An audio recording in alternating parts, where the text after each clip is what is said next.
6월 둘째 주 공과교육 시작하도록 하겠습니다.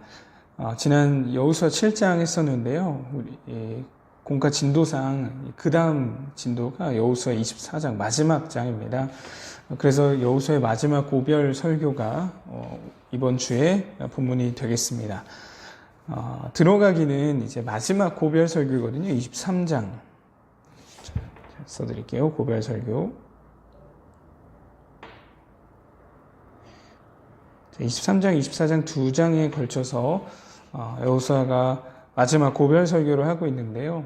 들어가기는 이 고별 설교라는 것, 그래서 더 중요한 메시지가 담겼다는 걸 아이들에게 전달해 주시면 되겠습니다. 그래서 우리도 감정이입을 해보는 거죠. 대입을 해보는 거죠. 만약 오늘이 공과의 마지막 시간이라면, 이 마지막 시간이 연말 그런 마지막 시간일 수 있고, 우리 함께 할 수 있는 마지막 시간이라면, 마지막으로 선생님과 친구들에게 어떤 말을 남기고 싶은지, 중요한 것, 정말 하고 싶은 걸 남기겠죠.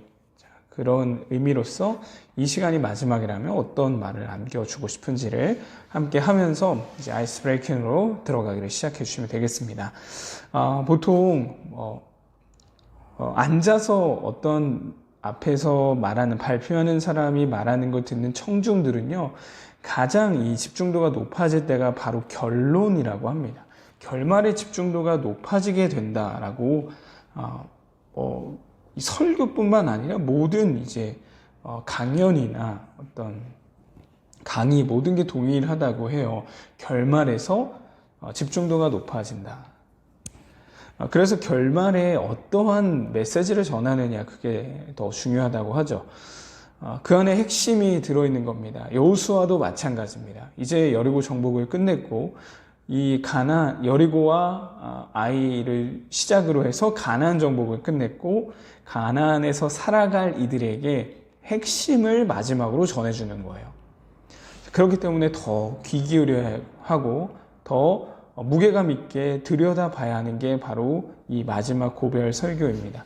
여호수아가 어떤 메시지를 전하고 싶어 했는지, 그리고 그 메시지를 가지고 살아가야 할 이 이스라엘 백성들은 어떻게 반응했는지 이것에 집중해서 함께 살펴보도록 하겠습니다.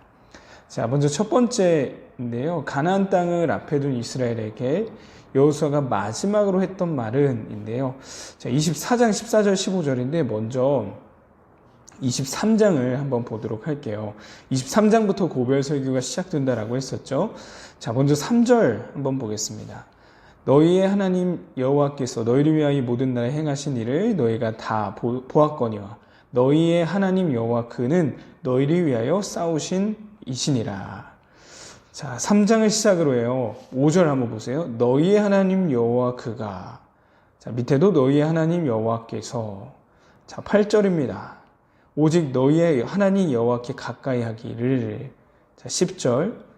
너희의 하나님 여호와 그가 너희에게 말씀하신 것 같이. 자, 11절. 너희의 하나님 여호와를 사랑하라. 자, 계속 반복하고 있는 표현이 있죠. 너희의 하나님 여호와. 너희를 위하여 그 너희의 하나님 여호와께서 일하셨다. 너희와 함께 하셨다라는 걸 계속 반복을 통해 강조하고 계신 거예요. 자, 그게 23장의 주요 메시지고요. 24장에 가서 무엇을 말하냐? 이제 자신의 선조들이 섬겼던 다른 신들, 즉 우상을 얘기하고 나서 그 다음 오늘 본문에 대한 답이죠. 자, 그러므로 이제는 여호와를 경외하며 온전함과 진실함으로 그를 섬기라. 너희의 조상들이 강 저쪽과 애굽에서 섬기던 신들을 치워버리고 여호와만 섬기라. 자, 정리해 볼게요. 23장에서 우리를 위해서, 너희를 위해서 싸우셨던 하나님 여호와, 그리고 이전에 너희 선조들이 섬겼던, 조상들이 섬겼던 우상들, 이제 그 모든 이 조상들이 섬겼던 모든 우상들을 버리고 하나님만 섬겨야 되는 이유가 거기 있다라고 말하는 거예요. 자, 그런데 좀 독특한 표현이 15절에 등장합니다. 만일 여호와를 섬기는 것이 너에게 좋지 않게 보이거든. 너희 조상들이 강 저쪽에서 섬기던 신들이든지 또는 너희가 거주하는 땅에 있는 아모리 족속의 신들이든지 너희가 섬길 자를 오늘 택하라. 특이하죠. 우리가 하나님을 섬겨야 될 이유가 이렇게 있는데 만일 그것이 너희에게 좋지 않게 보이거든. 그 다음에는 조상이 섬기는 우상이든 그 땅이 지금 너희들이 살고 있는 그 땅이 섬기는 우상이든 아니면 하나님이든 선택하라는 거예요. 자, 오늘 그 우상인가 하나님인가를 선택하라라는 메시지를 주고 있습니다. 그러나 여호수아가 하고 싶었던 말은 분명하죠. 오직 나와 내 집은 여호와를 섬기겠노라. 나는 하나님을 섬길 겁니다. 너희는 어떻게 할 거야? 너희도 하나님인지 우상인지를 선택해야 돼. 가나안 땅을 앞에 둔 이스라엘에게 여호수아가 마지막으로 했던 말입니다. 우상을 섬길 것인지 아니면 하나님을 섬길 것인지를 선택하라라고 말해주고 있어요. 여호수아는 이제 가나안 땅이 어딥니까? 하나님을 모르는 땅이고 우상으로 가득한 땅이잖아요. 그곳으로 갈 이들에게 지금 하나님을 선택할 것인지 그리고 앞으로 너희가 이런 땅을 갈 것인데 우상을 섬길 것인지 선택하라는 거죠. 그러나 나는 오직 하나님만 섬길 거다라고 말하고 있는 거예요. 분명한 태도를 요청하고 있는 겁니다. 하나님도 섬기지만 그들도 나쁘지 않아. 같이 살아갈 수 있어. 라는 동시에 섬기는 그 중립적인 태도, 신앙의 회색지대를 만들지 말라. 분명하게 선택해라 라고 말해주고 있는 거예요. 성경을 보면요. 복음이 선포되어지는 곳에는요. 절대 이 중립이라는 건 없었습니다.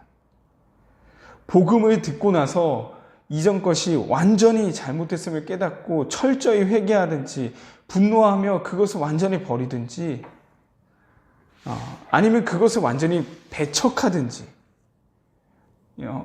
완전히 이 두 가지로 나눌 수밖에 없다는 거죠. 베드로가 이 초대교회에서요 설교를 했을 때 이런 표현이 나옵니다. 마음에 찔려 형제들아 우리가 어찌할꼬. 사도행전 2장 37절의 표현이거든요. 말씀을 들었을 때 이 복음이 선포되었을 때 나타나는 특징입니다. 선택할 수밖에 없어요. 이것은 성경의 큰 주제이기도 합니다. 두 마음. 하나님도 섬기지만 세상도 섬기고 하나님도 섬기지만 우상도 섬기는 이 두 마음이 성경 전체의 주제라고 봐도 무방합니다. 자, 그 내용을 우리가 이제 첫 번째 대지로 해서 함께 살펴보려고 하고요. 두 마음을 품는다. 하나님도 품지만 세상도 품고 하나님도 품지만 우상도 품고 나의 이 실력이나 나의 경력도 의지하는 그 우상도 품는 거 이게 우리의 모습이라는 거죠. 그럼 이게 가장 많이 드러나는 우리의 신앙의 모습 중에 하나는 뭘까요? 저는 기도라고 여겨져요. 자, 기도할 때 그 기도하면서요, 우리는 정말 많은 경우에 두 마음을 품습니다. 하나님 도와주세요. 하나님 고쳐주세요. 하나님 치료해주세요. 하면서 진짜 내 마음에 그것이 정말 이루어질 것이라는 100% 이루어질 수 있다는 확신이 있냐라는 거예요. 기도 안에 담겨있는 그 우리의 이 연약한 모습을 함께 살펴보려고 하고요. 그렇다면 우리는 어떻게 해야 되냐? 적용으로 갈 때는 우리는 항상 이 두 갈림길 사이에 있다는 것을 기억하자라고 함께 나누고자 합니다. 우리는 항상 하나님을 향한 한 마음으로 가야 함을 알지만 두 마음을 품게 되는 연약한 존재라는 거예요. 그래서 항상 물어야 합니다. 어떤 길을 가는 게 맞겠습니까?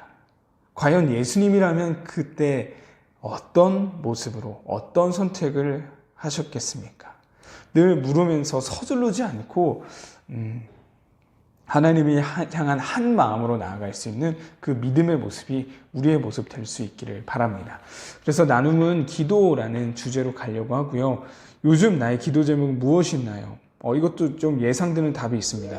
기도를 아이들이 잘 하고 있는지 모르겠습니다. 제자반에서도 기도 생활에 대한 내용들을 많이 언급하긴 했지만 아이들이 아직 기도 생활이 익숙치는 않은 것 같아요. 자, 그렇다면 먼저 기도 제목을 물어봐 주시고 자, 그것을 놓고 기도하며 정말 그걸 이루어 주실 하나님이 믿어지는지를, 우리 안에 있는 죄악된 이 두 마음을 품는 이 우리의 모습을 함께 좀 살펴볼 수 있는 시간이 되었으면 좋겠어요. 자, 두 번째입니다. 하나님만 섬기기로 한 이스라엘 백성들의 고백 후에 성경은 무엇을 기록하고 있나요? 자, 이렇게 말하죠. 선택하라. 너희가 하나님 섬기는 게 좋지 않게 보이거든. 아무튼 선택해라. 나는 우리 집은 여호와를 섬길 것이다. 백성들이 첫 번째로 대답합니다. 다른 신 섬기기를 하지 않겠습니다. 자, 그리고 19절에서 여호수아가 하나님은 질투하시는 하나님이다. 너희의 죄를 그냥 넘어가지 않으실 거다 하시고 나서 백성들이요 다시 한번 고백하거든요. 자, 24절 말씀입니다. 백성이 여호수아에게 말하되 우리 하나님 여호와를 우리가 섬기고 그의 목소리를 우리가 청종하리이다 하는지라. 다시 한번 이 모든 민족들이 여호수아 앞에서 다짐하고 고백하는 거예요.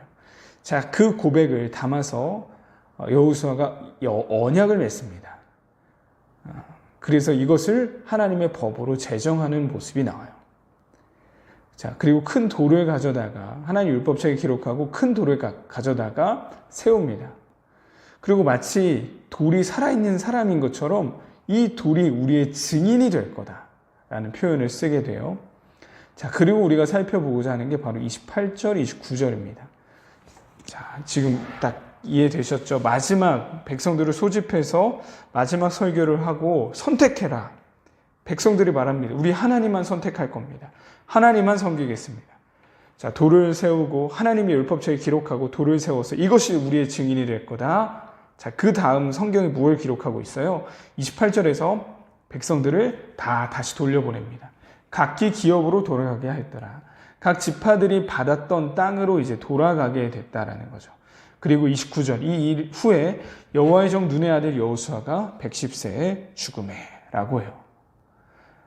자, 두 가지가 나옵니다. 다시 한번 하나님 앞에서의 결단한 다음에 28절에서는 자신들이 받은 땅으로 돌아갔고요. 그 다음은 여호수아가 죽었다라고 기록하고 있어요. 자, 이것 자체가 주는 성경이 주는 메시지가 있습니다. 자, 이제 이 듣고 배웠던 그리고 경험한 말씀을 가지고 자신들이 받은 땅으로 가서 그곳에서 살아내야 돼요. 가나안에서. 자, 그곳에서 살아내야 되고 여호수아가 죽었다. 리더의 부재입니다.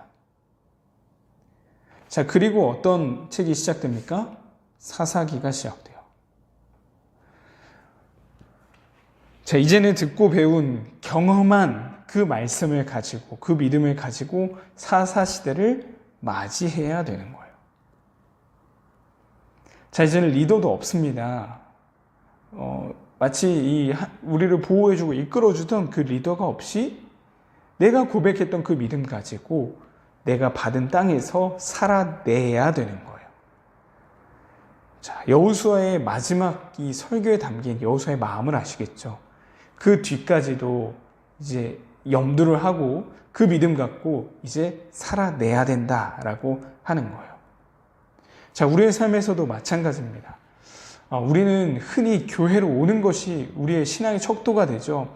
근데 진짜 성경이 말하는 신앙은요, 교회를 통해 주신 그 은혜, 그 믿음, 그 신앙 가지고 오히려 밖으로 나가는 게 신앙이라고 말해요. 다시 한번요. 교회로 오는 것이 신앙이 아니라 교회를 통해 주신 신앙을 가지고 밖으로 나가는 걸 신앙이라고 합니다. 자, 그래서 우리도 이제 중등부, 고등부, 청년부를 지나서 신앙인으로서의 자라나는 과정을 겪어야 되는데 우리에게 필요한 나타나야 할 모습이 지금 나타나고 있는지를 한번 살펴보자는 거예요. 그래서 해볼 것은 작년의 나, 지금의 나를 비교해보는 것, 대비 성장했는지, 그것이 어떻게 내 삶으로 나타나고 있는지를 함께 살펴보고자 하는 것입니다. 마지막 이 설교를 통해서 두 가지를 살펴보는 건데요. 첫 번째는 선택의 여지, 두 마음에서 한 마음으로 가야 된다는 것, 그리고 두 번째는 젖먹이 신앙에서 이제는 어른의 신앙으로, 성장하는, 자라나는 신앙으로 가야 된다는 걸 함께 살펴보도록 하겠습니다. 자, 다짐하기는 함께 한 목소리로 고백하는 겁니다. 자, 이것은 여호수아가 물었을 때 마지막 백성들이 같이 했던 고백이거든요. 여호와 우리 하나님을 우리가 섬기고 그분의 말씀을 잘 듣겠습니다. 새한글 성경을 가지고 왔습니다. 이걸 가지고 아이들과 큰 소리로 함께 고백해 보시면 좋을 것 같아요. 자, 이상으로 공과교육 마치도록 하겠습니다.